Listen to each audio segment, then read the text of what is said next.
चलो बुलावा आया है, माता ने बुलाया है।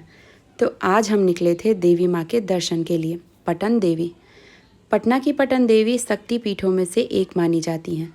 यहाँ 3 रूपों में माँ दुर्गा की पूजा होती है, महाकाली, महालक्ष्मी और महासरस्वती। मान्यता है कि देवी सती का दाहिना जंघा यहीं गिरा था और नवरात्र में यहाँ सबसे ज़्यादा भीड़ होती है। सबसे पहले हमने प्रसाद लिया और दर्शन के लिए निकले। देखा तो एक लंबी लाइन लगी हुई थी। 1.5 घंटे लाइन में खड़े रहने के बाद हमें माँ के दर्शन हुए।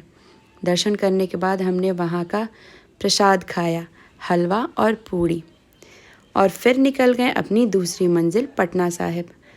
पटना साहिब सिखों का 5वां तख्त है, जिसे तख्त श्री हरमंदिर जी पटना साहिब कहते हैं। यहाँ गुरु गोविंद सिंह जी सिखों के 10वें गुरु का जन्म हुआ था। यहाँ उनकी यादें, शस्त्र और धार्मिक धरोहरें रखी हुई थी। जब यहाँ पहुँचे तो हमें याद आया कि हमने अपने बच्चे के लिए तो रुमाल लिया ही नहीं था। फिर हमने वहाँ से एक रुमाल लेकर के उसके सर पे बांधा और फिर आगे निकले। यहाँ आकर के हमने दर्शन किया और बहुत अच्छे से दर्शन हो गए और सच में बहुत अच्छा लगा।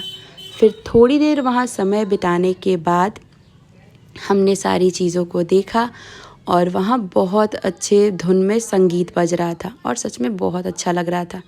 फिर हम बाहर निकले तो देखा कि ज़मीन पे बहुत सारे गेहूँ बिखरे हुए थे। थोड़ी देर बाद मैंने देखा कि वहाँ बहुत सारे कबूतर आ रहे थे और गेहूँ खा रहे थे।